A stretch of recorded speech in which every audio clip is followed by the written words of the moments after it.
In a joyous and peaceful kingdom, people gather to witness one of the most majestic moments. Marie, dressed in a wedding gown, walks up the stairs toward Kiros. They are about to be married, but truthfully, Marie was never meant to be the bride. It was supposed to be her older sister. Baron Sheridan has two daughters. The eldest, Anastasia, is cheerful, sociable, and golden-haired. She looks like a princess. In contrast, Marie, the younger daughter, is nothing like her sister. She is tall, often dirty, and acts more like a boy. She spends her days reading books and serving her family like a maid. Each morning, Marie wakes up in a small, dim hut where she lives alone. It's a place far from suitable for a lady. Because their family is poor, there's always work to be done. Marie can only afford a quick bath at the well near her hut before heading to the family's house to cook for them. After cooking and preparing the meals, her parents, along with Anastasia and their youngest brother Cedric, sit together at the well-lit dining table to eat their food. She, however, is left to eat the scraps alone in the dark, dirty kitchen, treated like an outcast in her own family. Even her father's work is passed on to her. At night, Marie balances the family's accounts and signs documents in his name, relying only on a dim lamp for light as the night grows dark. When she finally finishes, she takes a bath at the well and glances up the night sky. Tomorrow is her birthday, and all she wishes for is a good day. The following day, the Sheridan family hosts a grand banquet at their home. Nobles and royals fill the hall, and music plays with celebration. Anastasia looks stunning in her elegant gown, and Cedric compliments her beauty. Marie, standing off to the side in a plain, long dress and her unkempt hair, can only watch in silence. Suddenly, their father stands up to speak. He thanks everyone for coming and announces that Anastasia is the star of the night. At that moment, Marie looks down. Of course, this isn't a birthday celebration for her. It's a debut party meant to find Anastasia a suitor. Upset, Marie runs out of the hall, drawing everyone's attention. She walks quickly through the corridors until she reaches the garden. Sitting by the pond, she stares at her reflection in the water, feeling miserable for being born with such an unattractive face. Suddenly, a man's voice breaks the silence as he asks for directions. Marie quickly points toward the entrance. He mistakes her for a maid, but the maid accompanying him corrects him, saying the Sheridan family only employs one servant, a woman in her 60s. Realizing Marie must be one of the two daughters, the man politely asks for her forgiveness. Marie, noticing his attire, immediately recognizes he is from the Ipsandra's Republic. She even comments on the traditional formal wear he's wearing, surprising the man with her knowledge. Marie's knowledge of Ipsandrian traditions surprises him. It's rare for anyone outside his country to study their culture. But Marie insists that once someone explores Ipsandrian technology and culture, it's easy to become fascinated. Kairos becomes even more intrigued and shares additional details about his formal clothing. Marie joins in, mentioning the tale of the Red Raggedy Cat, a famous story from Ipsandrian folklore. Their conversation flows naturally until Marie recalls her father's warning. A woman who flaunts her knowledge is shameful, so she lowers her head and apologizes for her behavior. Kairos, however, doesn't understand why she's apologizing. Marie wants to explain, but before she can, she panics and tries to run. Kairos gently grabs her hand to stop her, and when their eyes meet, Marie freezes. His face is flawless, and it hurts to know she could never match someone like him. Tears well up in her eyes. Kairos apologizes again for mistaking her for a servant, but he can't stop thinking about her clothes. Something feels off. There must be a reason why someone like her is dressed like that. Marie simply says she is not lovely. That's why she wears such plain clothes. But before she can leave, Kairos gently pulls her closer and tells her she's beautiful. As a response, she tells him where to find her sister, then quickly walks away in tears. She runs through the woods until she reaches her small house. There, she finally breaks down. Even after hearing such kind words from someone like Kairos, the sadness doesn't leave her. 1 month later, a letter of proposal arrives for Anastasia. It is from Count Granado, a nobleman expected to become a duke. Wealthy and well-connected, he seems like the perfect match in their father's eyes. Delighted, their father immediately tells Marie to write a formal reply and inform all relatives and nearby nobles of the engagement. In private, Anastasia confides in Marie about her unease. She's about to marry a man whose face she doesn't even remember. Worse, rumors claim Count Granado dislikes women. Marie, trying to stay positive, remarks that the letter at least sounded passionate. The mood lightens when they talk about clothes. Anastasia loves designing suits for women, and since Marie is tall, the outfits fit her well. She pulls a suit from her cabinet and makes Marie promise to keep it secret. Their parents once threw them all away after discovering her unusual interest. Marie is stunned to learn about her sister's hidden passion. If their family ever falls into poverty, she'll start a clothing business in the royal capital. She encourages Marie to do the same, nurture her talents, follow her dreams, and live for herself. Marie loves her sister deeply, and Anastasia loves her just as much. But Anastasia unexpectedly dies in a tragic accident on her way to meet Count Granado. All Marie can do now is hold onto the lessons her sister left behind. She remembers how Anastasia once written her the story of the Red Raggedy Cat, and the memory brings tears to her eyes. The book slips from her hands as a sharp slap lands on her cheek. Her mother strikes her, sending her crashing to the floor. Enraged, her mother blames Marie for Anastasia's death, shouting that it should have been her instead. She lashes out uncontrollably until their father arrives. He pulls her away, not to protect Marie, but to prevent any bruises from appearing on her face. Her father wants to send Marie to Count Granado for marriage in place of Anastasia. But she is not as attractive. The family no longer has the resources, having sold off everything for the betrothal. Her father convinces her that this is the only way she can atone, but it does not make sense. She has committed no crime, yet somehow, simply by being born, she already feels like a mistake. Marie and her father travel together to see the Count, and while in the carriage, her father reminds her of everything she needs to do, insulting her from time to time. Marie simply agrees to everything he says. She tries to fake a smile, but even that gets mocked by her own father. Upon arriving at the castle, the guard refuses to let them in despite the letter they had sent. A maid steps in, explaining that the letter only arrived that morning, putting them in a difficult situation. Gregor, Marie's father, loses his temper and is about to attack the maid, but she is well equipped, pinning him to the ground in an instant and ordering him to leave. Just then, Marie steps out of the carriage, seeing the situation unfold. She asks for their forgiveness, and as she lowers her head, the veil covering her face slips off. The maid immediately recognizes her as Lady Marie and instructs Thomas, the guard, to send a message to the Count.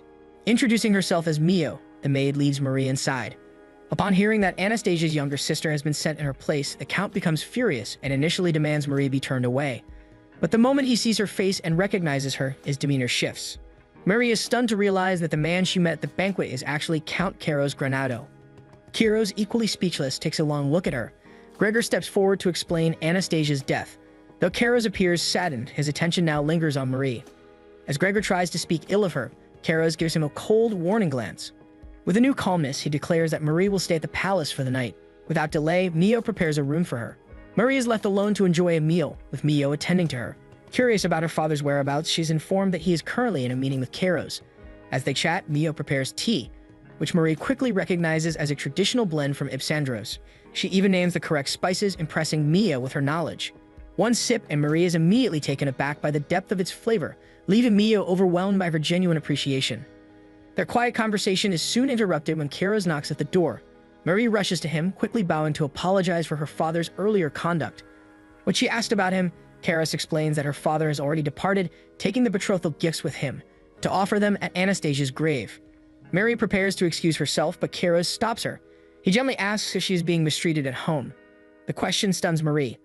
Though her parents never showed her affection, she doesn't see it as abuse. In her eyes, their harshness is simply training. Because she is a know-nothing, they want her to learn how to survive. However, her explanation does not make sense to Kairos. Thinking back to the banquet, he recalls that she was wearing clothing typically reserved for widows or nuns, on her birthday, no less. To him, this further confirms his suspicion that Marie is being mistreated. She never intended to become a nun, nor was she trying to push men away.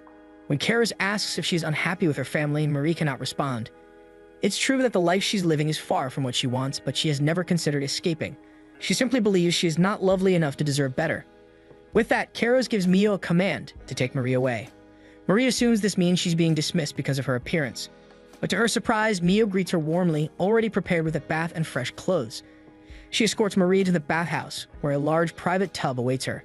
Marie is stunned, wondering how much work it takes to maintain such a luxurious space. She assumes she's been brought there to clean.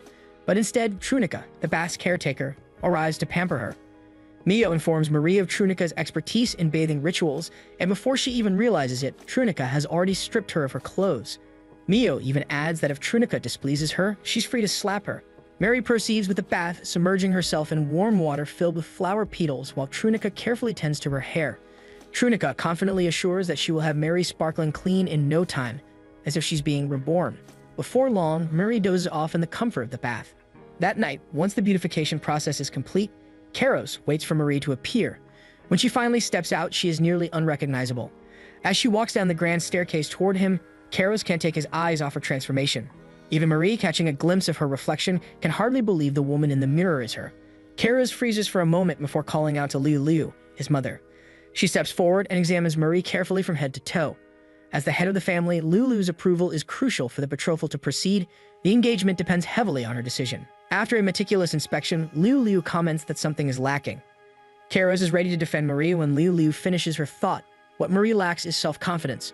If she wishes to become the wife of a duke, she must learn to carry herself with pride and nobility. But Liu adds she can at least begin practicing before the wedding. Hearing this, Kairos is visibly relieved and overjoyed.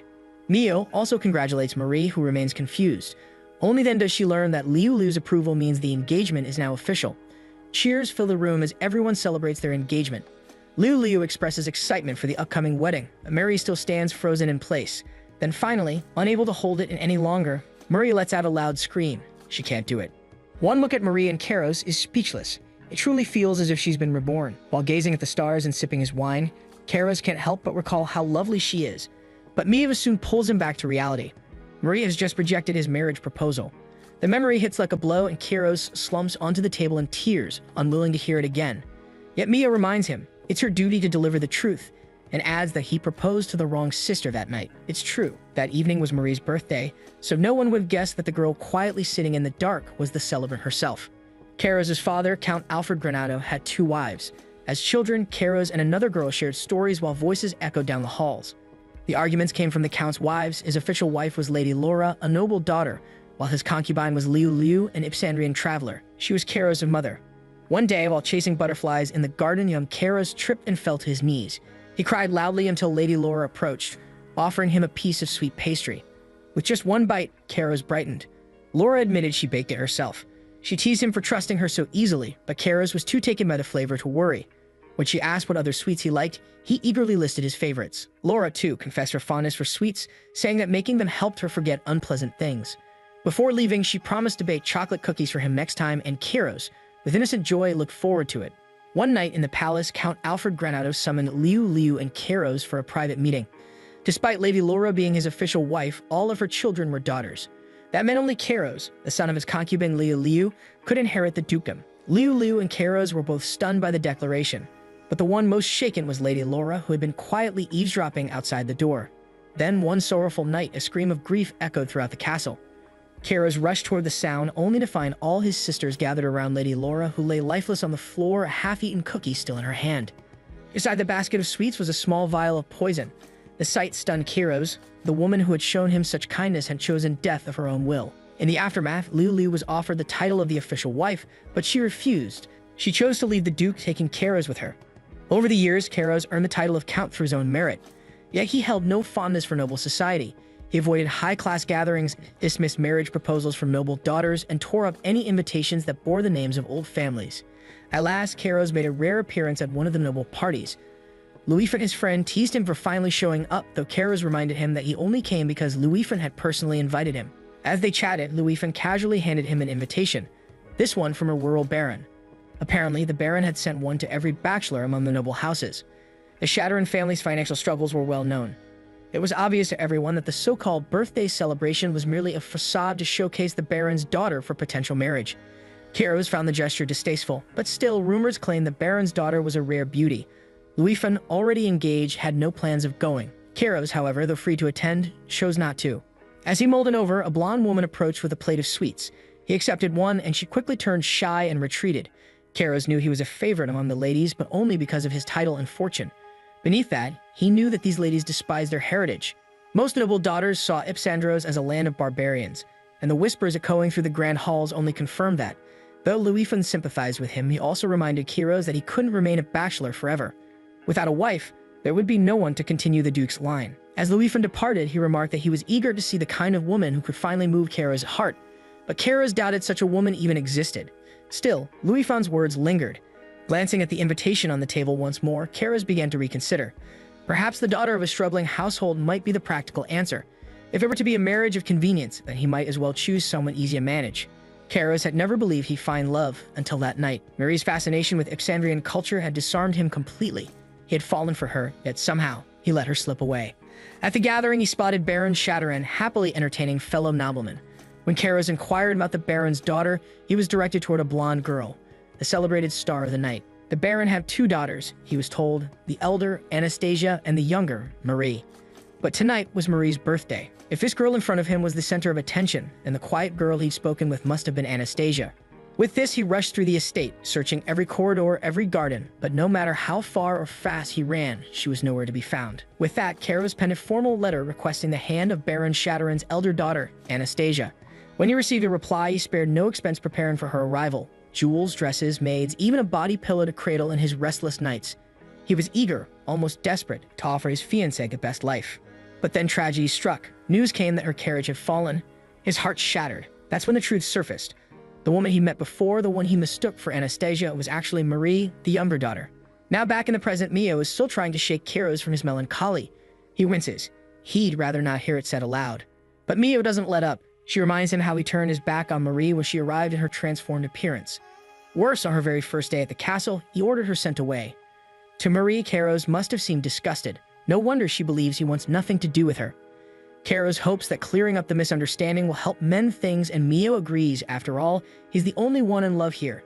Together, they head to Marie's quarters, hoping to see her smile this time. Inside her room, Marie stares at her reflection, still stunned that her once tattered clothes and messy hair have transformed her into someone nearly unrecognizable overnight. Her thoughts scatter as a knock sounds at the door. When Mio and Kairos enter, Marie immediately lowers her head in apology. She admits she panicked at the sudden proposal and acted improperly, but Kairos can't understand why she feels the need to apologize. He firmly tells her to stop bowing. When she lifts her face, Kairos sees her clearly and blushes. Mio discreetly steps on his foot to snap him out of it. With a composed breath, Kairos addresses the misunderstanding. He assures Marie that he doesn't hate her, not at all. In fact, he believes she had come to the castle of her own will. Regardless of the confusion and the way things began, his feelings are sincere. He wants her to be his wife. To Kairos' surprise, Marie changes her answer immediately. She explains that the only reason she refused earlier was because she was shocked, so overwhelmed that she couldn't respond properly. She never intended to reject him and, in truth, understood the situation from the start. Marie is well aware of how these things work. She knows Kairos must find a noble woman to marry, and she assumes it must have been difficult. In her mind, the marriage was always one of convenience, and Kairos must have fallen for the beautiful Anastasia. But now, due to the accident, the burden falls on her instead. Marie, the useless younger sister. She accepts her place and even goes so far as to tell Kairos to treat her however he wishes. Kairos is stunned by her self-deprecation and tries to explain. While it's true that he originally sought a political match, his feelings changed. The letter he sent, though addressed to Anastasia, was written with sincerity.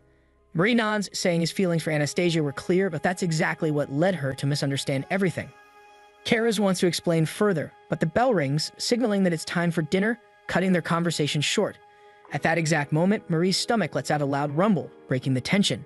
At the dining table, Marie takes one bite and is instantly surprised by the taste. The food is nothing like the humble meals she's used to. But before she can comment, Kairos sets down his utensils. He can't wait any longer and explains that the letter he sent wasn't addressed to Anastasia by intent. He simply had the names confused. The one he wanted to marry was Marie, the girl he met in the garden that night. Marie tries to respond politely, but Kairos can see that she doesn't believe him. She thinks he's just being careful not to hurt her feelings, and it frustrates him. Deep inside, Marie believes Kairos is only marrying her out of convenience. Sooner or later, she assumes he'll take a concubine, and she'll return to the same life she had before. Still, she doesn't mind. She's lived that way before. She can live it again. As they sit for tea, Kairos gently confesses that he loves her. Marie finds the notion absurd and remains silent. Her lack of response unsettles him, but he presses on. Regardless of how she feels now, their engagement will proceed. The ceremony is set in 3 months, and he promises to handle everything. Before Kairos can leave, Marie voices her wish to return home one last time before the betrothal. She explains that her father only expects her to serve as Kairos' comfort for a night and be cast aside after, not truly believing the engagement will push through. Marie wants to go home to hear whatever final instructions her family may have for her. This only frustrates Kairos further, so he tells her he'll need time to consider it. Not long after, Mio arrives with news. Marie is forbidden from returning home. If any member of her family wishes to visit, they must first seek Kairos' permission. Then Mio gently asks the question she's long held back. Why does Marie believe she is ugly? After a pause, Marie recalls how her parents always made sure she saw her tattered and raggedy reflection in the mirror. Sympathizing with her, Mio takes Marie's hands and urges her to face the mirror and see her true self. That night, alone in her room, Marie gazes at her reflection and recalls Mio's words. But deep down, she believes the real her is not someone she has ever truly seen. She sits at the edge of the bed, and her expression instantly changes as she sinks into its soft, luxurious fluff. Lying down, she stares at the ceiling with quiet wonder. Everything feels unreal: the palace, the fine clothes, the lady attendants, and the handsome count to whom she is now promised. It feels like a fleeting dream, one she fears will vanish the moment she wakes up. She tries to close her eyes, but the count's words earlier do not let her sleep. Even if it is all just a dream, she wishes it would last a little longer. When morning comes, she instinctively prepares herself for her duties: light the stove, wake the household, begin the chores. But the glittering light greets her instead. Thinking she is still in a dream, she closes her eyes once more until Mio's voice calling from outside reminds her of reality. Mio enters Marie's room with 2 lady attendants. As the women bow to greet her, Marie instinctively bows even lower. Mio gently reminds her to be at ease. Now that she is officially the Count's fiancée, they will attend to her daily needs. Alongside Mio are Hannah and Lisa, who are ready to serve her from this day forward. Hannah and Lisa step forward to introduce themselves to Mari, while Mio explains that they will accompany her when Mio is unavailable. The situation still feels surreal to Mari. Having two attendants at her side is far beyond anything she's used to. Still, she grips the fabric of her skirt and bows gently to express her gratitude. The two attendants glance at each other, as if silently evaluating her behavior. Despite this, Mari softly asks where they are from. They explain that they both hail from the royal capital, having served within the palace and were recommended by the third prince himself. Something in their refined manner reminds Mari of her own parents. Fortunately, Mio calls her name, snapping her back to the present moment and gently asking if she's ready for breakfast. The moment Mari sits at the table, she's taken aback by the feast laid out before her. As Mio begins to explain each one, Mari quickly notices how many different kinds of animal meat are involved. They prepare in a wide variety just to see what she might prefer. Noticing her unease, Mio gently reassures her that she's free to leave anything she doesn't like and simply eat what appeals to her. With this, Mari offers to share her food with Mio, but she quickly declines, explaining that it's forbidden for attendants to eat with their master. Left with no choice, Mari begins taking a bite. To her surprise, everything tastes incredible, and before she realizes it, she's happily digging in. One by one, the plates begin to empty. Even as she starts to feel full, she continues eating. Mio gently urges her to stop if she's full, but Mari insists everything is too delicious to leave behind. Eventually, her stomach gives in, unable to take another bite. Mio quietly clears the table, and Mari can only feel sorry for the waste. Their next agenda is a tour around the palace, but before that, Mio brings Mari to a wardrobe for a change of clothes. As she opens the doors, Mari is stunned by the number of gowns and shoes inside. She jokes, saying she only has one body and could never wear them all. Mio explains that the wardrobe includes outfits for different seasons and occasions. Asked to choose one, Mari finds herself overwhelmed by the hundreds of options. In the end, Mio selects a soft yellow dress for her. As they walk, Mio shares a brief history of the estate. Granado's castle was originally built as a border to protect the kingdom. After the war, the family earned the title of duke and now governs their own lands. While they are connected to the royal family, they are not in a line of succession. The castle now serves mostly for special functions. Their next stop is the manor house where Mari will be residing. As they pass through a door, a beautifully landscaped yard greets her. Mio explains that the manor was built by Duchess Liu Liu herself. The first floor contains the kitchen, rooms for live-in staff, and private quarters reserved for the Duchess's family and important guests. While touring the house, they come across Thomas in the hallway. Mari quickly bows and apologizes for her father's behavior during their first encounter, but Thomas waves it off. They formally introduce themselves, and Mari immediately recognizes his name. It's the same as the legendary hero who discovered Luave Island. To her surprise, Thomas confirms it, saying he actually lives on the island. Before he gets too near, however, Mio swiftly flips him aside without hesitation. She firmly warns him not to touch the Duke's fiancée, leaving Thomas apologetic. As Mari looks around the manor, she wonders if Kiros does business with countries across the world. Mio explains that he mainly conducts trade within Ipsandros. She asks this because she assumes that the various folk crafts scattered around the house belong to Kiros, but Mio clarifies they are owned by the servants, many of whom come from different regions. According to Mio, Kiros hires people regardless of their background. This is why the staff is so loyal to him. Curious, Mari assumes Mio is from the royal capital as well, but Mio reveals she was actually abandoned as a child and found by the roadside. Mari expresses regret, but Mio gently brushes it off. She insists there's no need to feel sorry. Her life has been fulfilling. Mio explains that many of the people in the manor come from diverse backgrounds, unlike Hannah and Lisa, who are accustomed to noble duties and are better suited to serve as Mari's personal attendants. Still, Mari finds herself more interested in hearing stories from different lands. She keeps this thought to herself and instead thanks Mio sincerely. That evening, Lisa brings Mari her after-dinner tea. Out of habit, Mari asks for some milk to add, but both Lisa and Hannah gently insist that it would ruin the tea's intended flavor. Though their words are polite, Mari senses the disapproval behind them. Feeling slightly uneasy, she sets her preference aside and drinks the tea as it is. Later, as she drifts to sleep, her thoughts wander to Kiros. She wonders if he's still busy. True enough, in a different land, Kiros rides in his carriage, also thinking of Mari. Just as he loses himself in thought, his coachman reminds him of tomorrow's packed schedule. With a sigh, Kiros wonders when he'll finally be able to return home. A few days pass, and Mari enjoys another hearty breakfast. As she bites into the crisp, juicy vegetables, she asks Mio where they get such fresh produce. To her surprise, Mio reveals that the vegetables are grown right in their own courtyard garden. Intrigued, Mari expresses her interest in visiting the garden. However, since Mio will be busy preparing for the Duke's return, she suggests that Mari go with Hannah and Lisa instead. Though hesitant at first, Mari sees this as a chance to get to know the two better. Later that day, Mari makes her way to the vegetable garden, where she happens to meet the gardener, Johan. Curious, she asks about his planting methods, and Johan cheerfully answers each question. Seeing her enthusiasm, he asks if she gardens too. Mari confirms she used to grow and sell vegetables back home to help her family survive. She admits, however, that tomatoes were difficult for her to grow. Impressed by Johan's success with them, she asks how he do it. With this, Johan invites her to come with him. As she starts to follow Johan, Mari hears Hannah and Lisa whispering behind her, their eyes on her steps through the bare dirt. She's certain they're ridiculing her, mocking how she behaves. Maybe she deserves it, she thinks, but Mr. Johan certainly doesn't.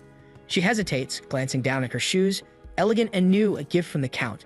The thought of soiling them holds her back. That night, Mari lies in bed, unable to sleep. Restless, she decides to take a quiet walk around the palace.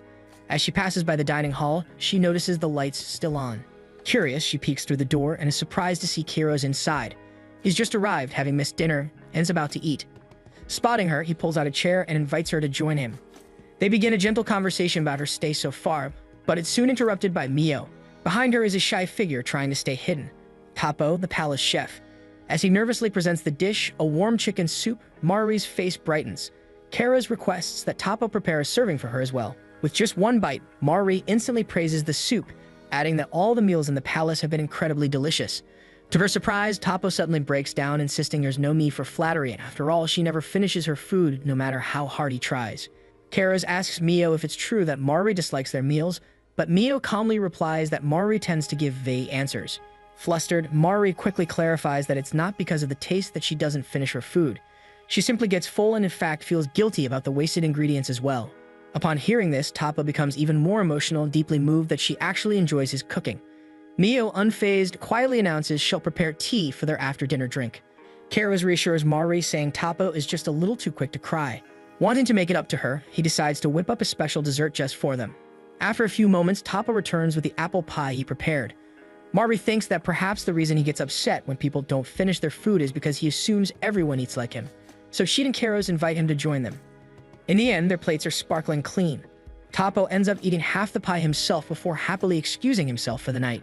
Left alone, Karos gently apologizes for placing Mari in a situation where she has to prioritize others, then asks if there's anything else she finds difficult. Though Mari denies it, Karos brings up Hannah and Lisa. Mari hesitates but insists they take good care of her. Karos, however, sees through her words.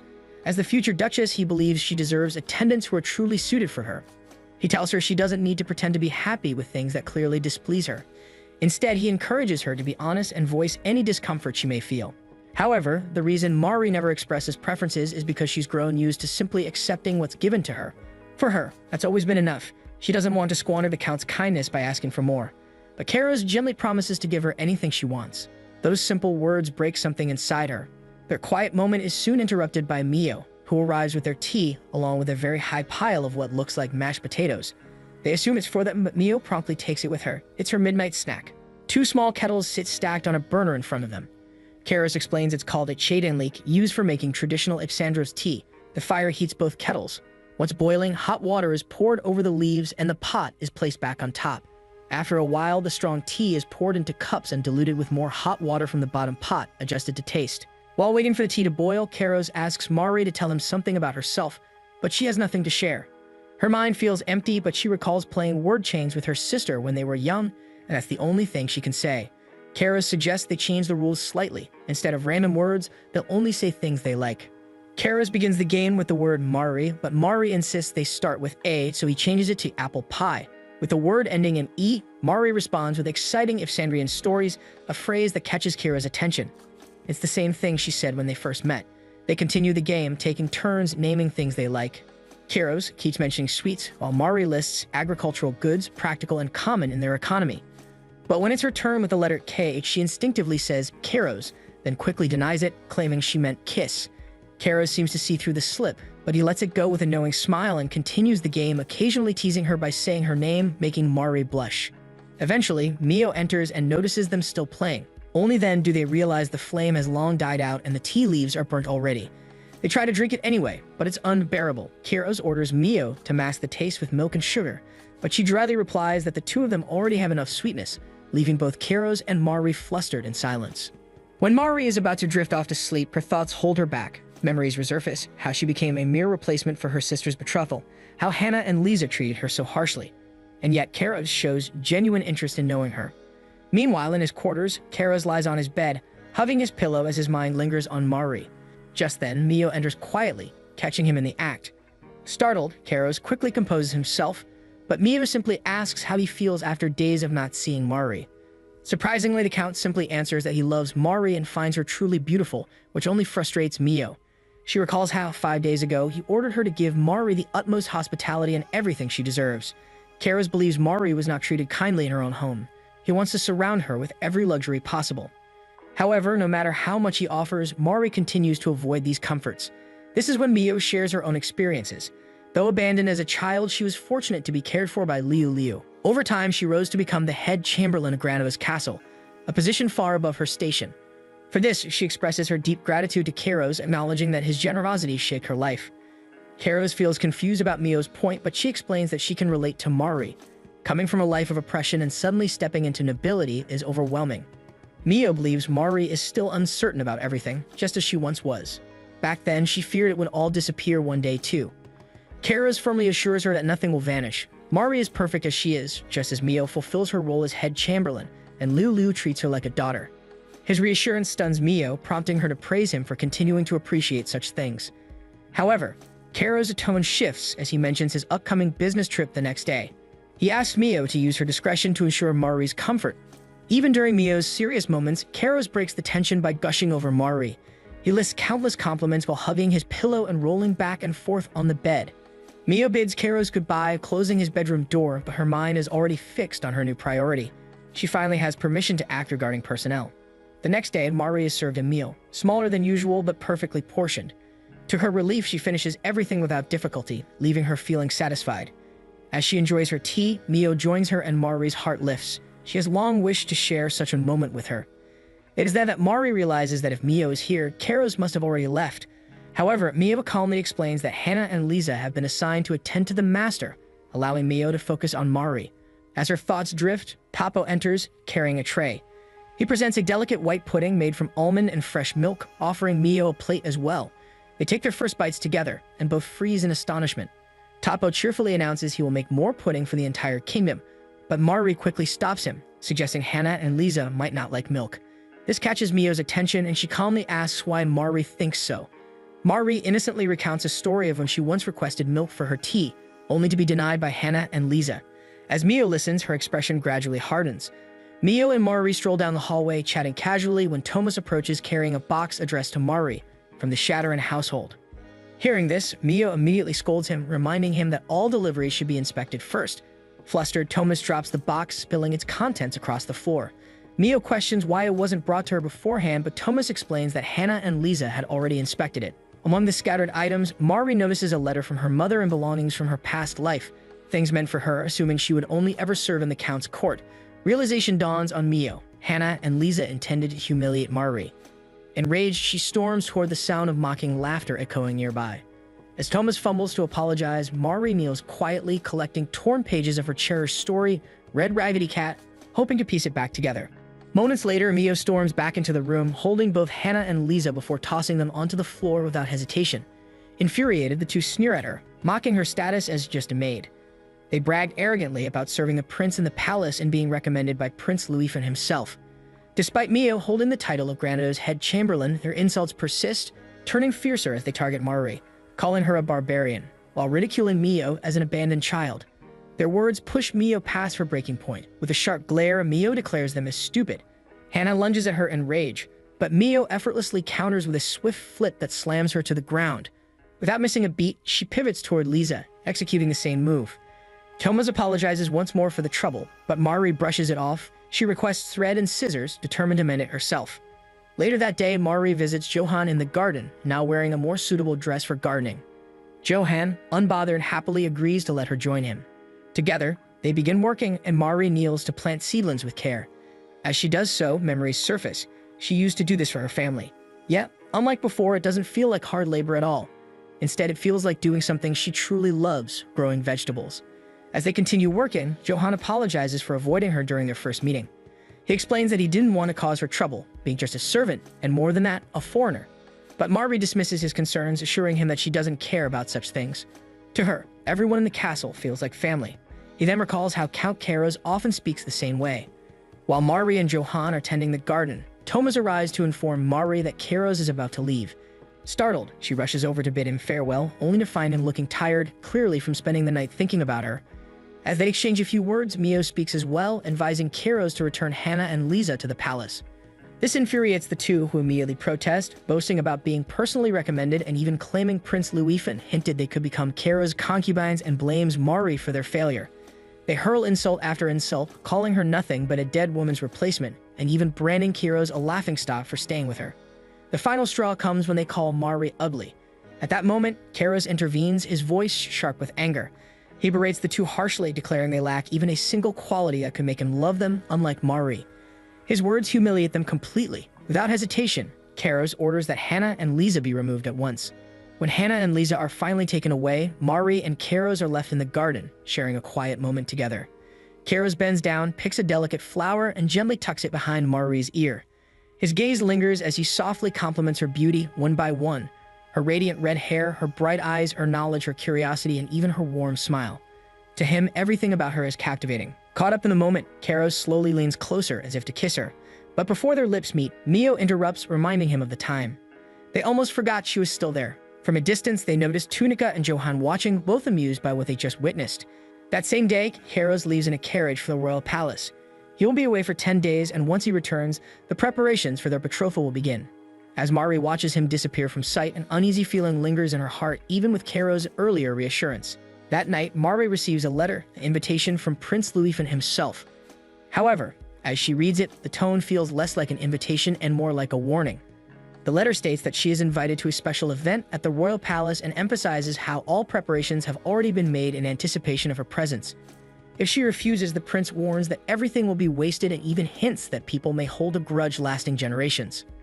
The sender is none other than Prince Luifan, the third prince of the kingdom and captain of the royal knights. Known for his open-hearted personality, the suddenness of this letter is unsettling. The fact that it arrives on the eve of the event makes it clear her attendance is a must. Feeling pressured, Mari reluctantly decides to attend. By morning, a royal chariot from the prince arrives at the Granado's castle to escort her to the palace. Mari steps inside and is immediately struck by the carriage's lavish interior. With uncertainty, the carriage sets off toward the royal palace. The carriage travels until Mari finally reaches her destination. Upon arrival, Mio immediately begins explaining everything. The kingdom of Dilts is known as the stronghold of the royal knights. She wonders why she was invited, and Mio speculates it could be because Prince Luifan himself recommended Hannah and Lisa. As they walk, Mio describes the prince's eccentric nature. Despite his odd sense of humor, Mio assures her he is not a bad person. They tour the lively streets where laughter and music fill the air. It has been 50 years since the war, and the kingdom thrives in peace, bustling with joy and entertainment. While sharing this story, Mio hands Mari a local street food, which she accepts willingly. Scanning the lively festival, Mio notices that Prince Luifan is nowhere in sight, leaving Mari to wonder if she should simply enjoy the festivities and slip away. Mio, however, refuses to believe it's that simple. She warns that Luifan is notoriously unpredictable, though Mari suspects Mio is just being too harsh about the prince. Just then, Mio spots someone in the distance. It's Prince Luifan. Mari panics instantly as she searches the crowd for a glimpse of him. Mio decides to approach him quickly, but before moving, she turns to Mari with a firm warning. Luifan might be just doing his tricks to lure them. She orders Mari to stay in her place and not wander under any circumstances. Everything Mio said leaves Mari terrified, so she vows not to move an inch. But then, a vendor calls out to her, and her eyes catch a flyer that reads, "Apple Peeling Contest." Instantly intrigued, she walks over and tells the vendor she wants to participate. The vendor, surprised, remarks that nobles usually never even touch a knife. His comment echoes Hannah and Lisa's cruel words in her mind, so she fears this will only make Kira's a laughingstock, just like they claimed. However, the vendor doesn't budge and proudly presents her an apple, boasting it carries the knight's stamp of approval. With this, Mari decides to take the challenge. But just as the timer is about to start, someone snatches the apple from her hands. It's Prince Luifan. With a teasing grin, he toys with her apple, refusing to return it.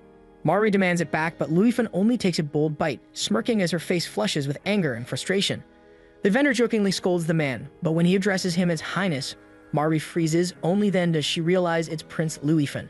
At that moment, Mio arrives, running, confirming what she suspected all along.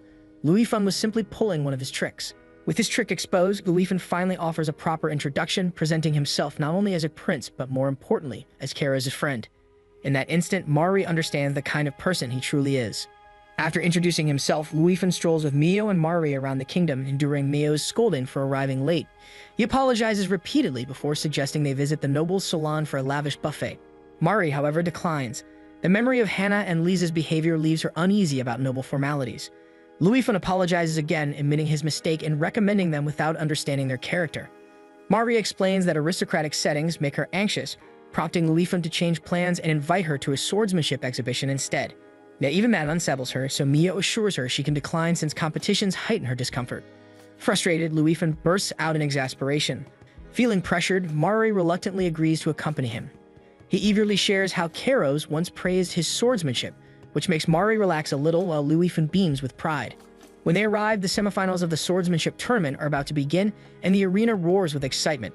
While waiting, Luifan casually recalls dozing off during last year's concert, forcing Kairos to nudge his face repeatedly to wake him. Mari finds it oddly fascinating how fondly Luifan speaks of Kairos.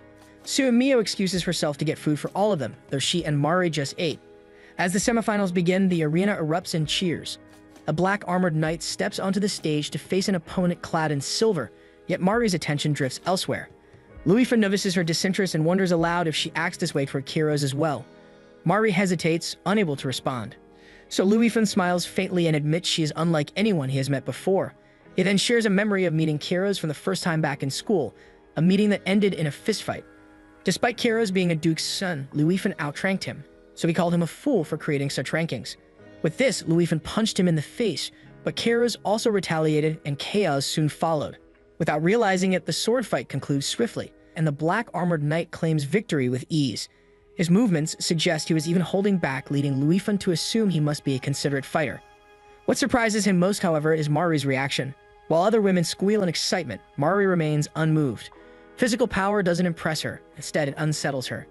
This stark contrast frustrates Luifan, who begins questioning why Kairos would choose someone so seemingly negative as his fiancé. Mari is about to respond when the next announcement interrupts her thoughts. Another match begins featuring the same Black Knight. In a matter of strides, he strikes down his opponent, earning an instant victory that sends the crowd into cheers. What truly captures Mari's attention is not the Black Knight's victory, but his kindness. Instead of claiming his trophy, he first tends to his fallen opponent. Just then, Mio returns, holding a bag of food, and casually sits beside Mari. With certainty, she reveals that the Black Knight is none other than Kairos. Luifan questions her judgment, but Mio recognizes his footwork and swordsmanship. To confirm, Mio suddenly leaps up and screams Kairos' name like an overexcited fan before quickly ducking out of sight. Her outburst instantly grabs the crowd's attention, and Kairos as well. With no other option, the Black Knight removes his helmet, confirming Mio's words.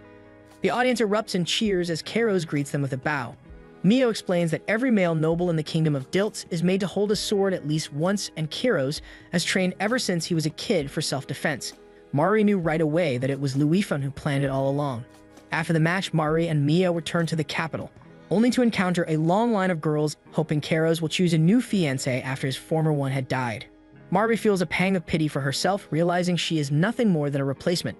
What infuriates her further is hearing the girls ridicule Kairos, mocking him as a barbarian despite his honor. Unable to bear their insults, Mari strides forward, determined to find him. The girls immediately block her path, demanding to know who she is. Mari lies, claiming she is the Count's associate. At that moment, Mio steps in to cover for her, creating a distraction that allows Mari to slip through and continue forward. Contrary to the other girls' speculations, Mari knows Kairos is nothing like they claim. She does not understand how they can speak about him that way, and the thought troubles her deeply. Meanwhile, within the castle, Kairos was unaware that Luifan arranged for him to participate in the swordsmanship competition. Their talk halts abruptly when Mari bursts into the room, accidentally making a noise.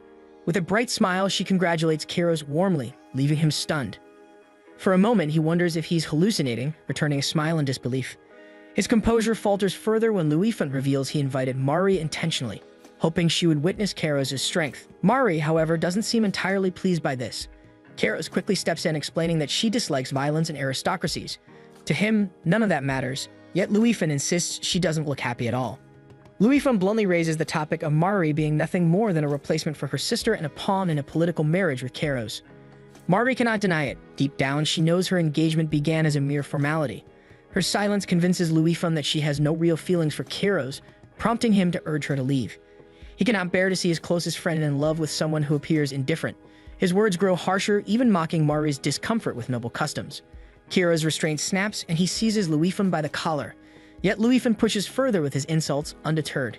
Their heated argument escalates until Luifan draws his sword. Kira's follows and the clash begins. Mari can only stand frozen in place as the two men battle fiercely before finally breaking apart. Instead, Luifan formally challenges Kira's to a duel in the Grand Arena, determined to crush his pride. Kira's, however, remains calm as he accepts the challenge. When Luifan finally leaves, Mari returns to Kira's, pleading not to escalate things further. Through trembling words, she admits that everything Luifan said about her was true, but what she cannot bear is seeing Kira's ridiculed because of her. And when he looks at her, tears are streaming down her cheeks. Despite Luifan's harshness, Kira's understands his friend's motives. He was only trying to protect him, fearing Kira's was trapped in unrequited love. Still, that does not justify humiliating Mari, and Kira's is determined to teach him a lesson. Mari thanks Kira's for defending her, but Luifan's insult, calling him a coward, still lingers, making her relent and let him fight. He lifts Mari's hand and presses a soft kiss to it, leaving them both silently flushed at the moment. Later that day, Kira's faces Luifan in the swordsmanship match, and the crowd grows wild while both Mari and Mio watch from their same spot as before. Kira's urges Luifan to put his helmet on, afraid of injuring his friend, but Luifan refuses and tells Kira's to do it instead. Refusing to comply, both royals throw their helmets on the ground as they begin their match. A few moments pass and the two are still fighting. By the looks of it, both have the same level of skill. Then, Luifan knocks Kira's sword away. But Kira's carries on, fighting Luifan with no weapon in hand. Soon, he manages to make Luifan lose his grip on his sword as well, and the fight escalates when Luifan throws a straight punch at Kira's face. The match turns into a fistfight, something completely unalloyed by the rules, but neither backs down. They keep going until Kira's finally delivers a powerful punch that sends Luifan crashing to the ground, ending the fight. With that, Kira's is announced as the winner, and Mari immediately rises from her seat, cheering for him with a bright smile. The crowd soon follows, their cheers filling the arena. Amid the roaring applause, Kira's calls out to Mari, asking her to come down and join him. With that, Mari approaches the stage, but just as she is about to ask, Kira's carries her in bridal hold. Facing the crowd, he boldly announces their betrothal. Instantly, the crowd erupts and whispers, shocked that Mari, daughter of Baron Shadowrun, an unfamiliar name, is the future countess. Kira's gently urges Mari to look at the crowd, but shyness holds her back. Deep down, she feels unworthy of standing beside him. Yet Kira's calms her doubts, pulling her closer and reassuring her gently. The cheers grow louder as Mari finally faces them. And at that moment, Kira's and Mari stand proud as the people chant for the future Granado. That afternoon, Mari returns to the vendor hosting the apple peeling contest. The vendor immediately recognizes her and apologizes for being unable to stop the prince earlier, but Mari pays no mind, she simply wants to join again. The vendor hands her an apple, but before she can begin, someone snatches it away. This time, it's Kira's, eager to compete alongside her. Kira's starts peeling the apple with remarkable skill. Mari notices and learns he mastered this during his camp out for business trips. Curious, she brings up Luifan, wondering how he's doing. Before Kira's can respond, a familiar voice answers from behind. Kira's blames him for the earlier chaos and quickly thrusts an apple into his hand, challenging him to join before turning to Mari to ask for tips. Sure enough, Mari knows exactly how to handle a knife, having plenty of experience peeling fruits and vegetables back home. Kira's continues to compliment her as he works on his apple, which prompts Luifan to remind him that Mari doesn't even like him. No matter how many sharp remarks Luifan throws, Kira's remains completely unfazed, responding with optimism to every word. He even goes as far as saying how wonderful life will be once they are married and spend their days together. Finally realizing how devoted his friend is, Luifan decides to let it go and turns to leave. But before he can, Mari calls out to him. She expresses interest in learning more about Kira's and hopes Luifan can share more stories about him another time. Mari understands that the reason Luifan brought her here was to show her Kira's admirable qualities. With this, Luifan offers an apology and bites into the apple. Turns out the apple is a display fruit, a trick Kira's pulled, and soon the two are teasing each other relentlessly until Luifan storms off in frustration, muttering under his breath. When it's time to leave, Mio informs Mari that she must stay behind with her master, so Mari will return under the coachman's escort. Before parting ways, Mari and Kira's exchange gentle words, until their conversations shift to sweet compliments about each other. In a sudden rush of courage, Mari steps closer and presses a soft kiss on Kira's cheek. Flustered, she quickly retreats, darting into the carriage and urging the coachman to go, leaving Kira's momentarily frozen before chasing a few steps after her, stunned by her sudden gesture. As the carriage rolls on, Mari stares into the window. In just a month or two, she will marry Kira's, the man once promised to her sister. Though it's a political marriage, she silently wishes for a life built on love. Meanwhile, Mio delivers a message to Kira's, confirming it originates from House Shadowrun. As Kira's scans the contents, his expression darkens. The letter's content leaves him questioning whether the Shatterans are really Mari's parents. Thanks for watching. Make sure to subscribe so you don't miss new episodes every week.